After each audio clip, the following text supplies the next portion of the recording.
Warning: the following video might contain some content that might not be suitable for some viewers.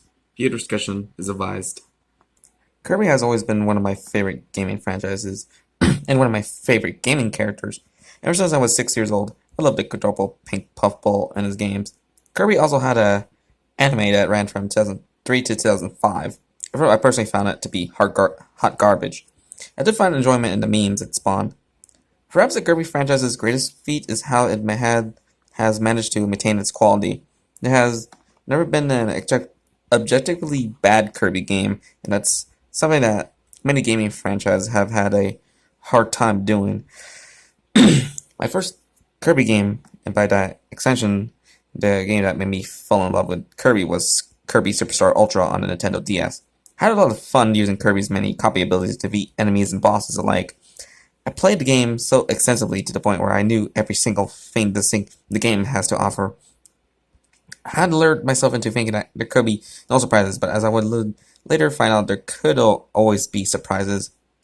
I was browsing on the Kirby subreddit when I found a post titled, "I found a code that unlocks a secret subgame in Kirby Superstar Ultra. Keep in mind that any grammar mistakes you see in the post aren't mine. They're as follows.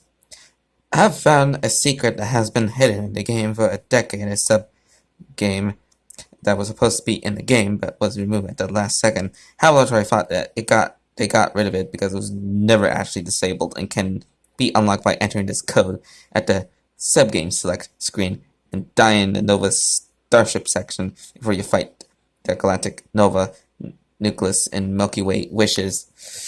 The post only had 3 points and 4 comments, 3 of which were expressing horror at what they had played, with comments such as, "Do not use that code.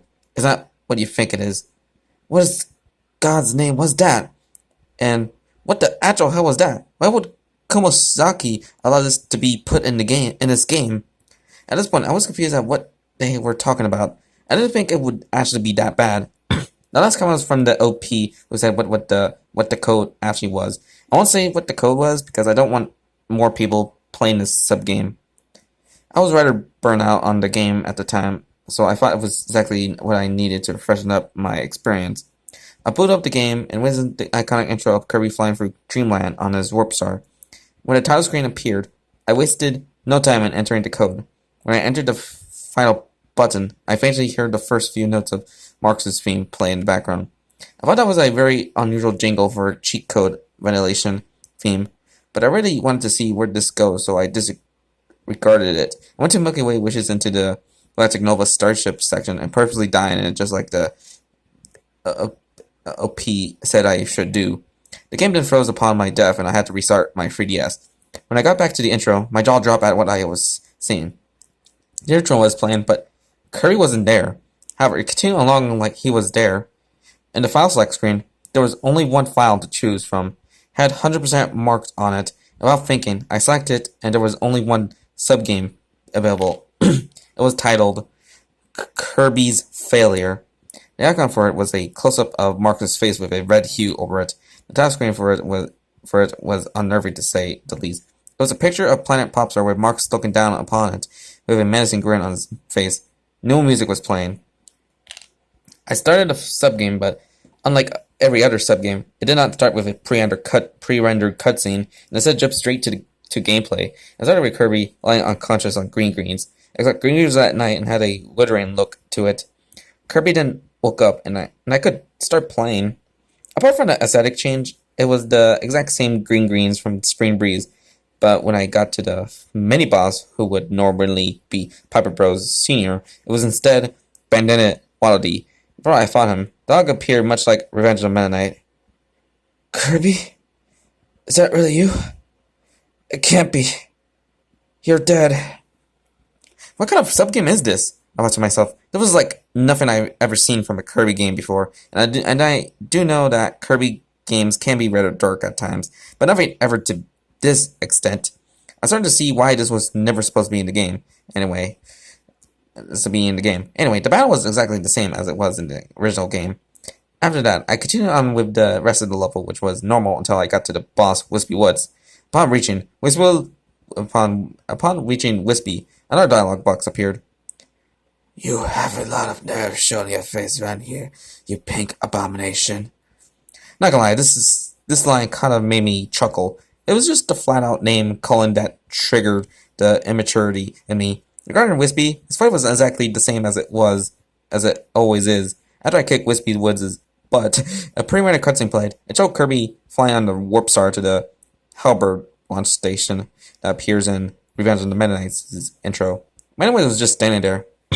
So you survived, after all, as I knew you would. However, that hardly matters now. The video then cuts to a flashback. While you were assumed dead, Marx got the upper hand and used the Galactic Nova to make himself ruler of planet Popstar. Marx then used his powers to annihilate all who opposed him, including King DDD. I was angry at what I had read. King DDD was my favorite Kirby character, and he was just killed like that. I didn't care about what Mennonite had to say. At that point, I made one clear decision.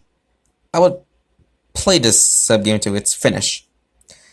I have been planning an attack on Mux for a long time, but I need your help to get rid of the Nova. If we can't get rid of the Nova, then we can resist all of this. I will strike Marx. Don't try to talk him out of it, because I have already accepted my fate. Popstar's fate, however, rests in your hands. After that, I was ejected straight into the Galactic Nova starship section without any warning. It was exactly the same as normal, of course. After I destroyed the nucleus, I jumped to the battle with Marx, but not without some dialogue. I knew I should have killed you myself when I had a chance. Marx then descends onto the screen. Was that seriously Mennonite's best plan? It then vomits out Mennonite's sword and mask, making clear what his fate was. Well, I'm glad I get a worthy foe now. Pfft, Mennonite barely offered a challenge. One wizard was all it took to kill him. I will gladly make sure you suffer a much more painful death. After that banter, I went to the battle with Marx. It was of course the exact same as it was in Milky Way Wishes. When the battle was over, Marx let out a deafening scream similar to Mark's soul.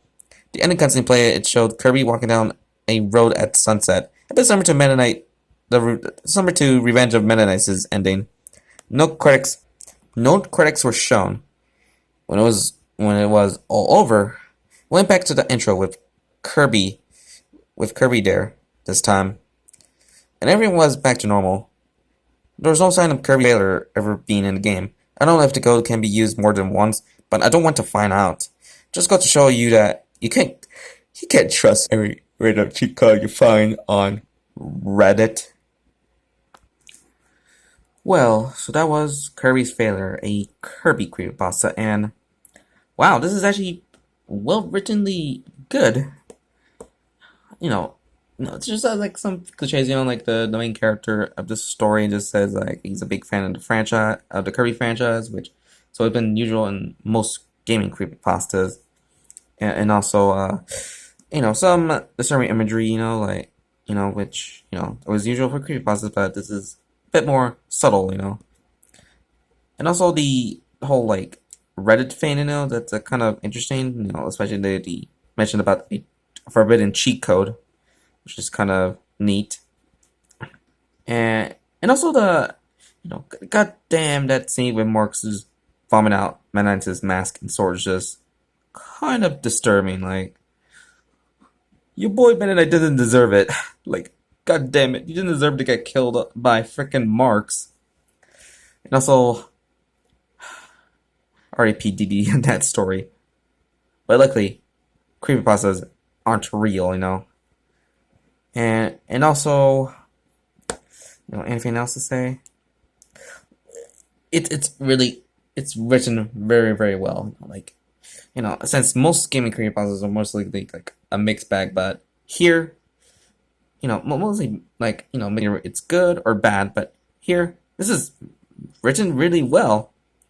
And yeah, so that was the creepypasta reading on Kirby's Failure. So like and comment this video and subscribe for more content. So have a good night, guys.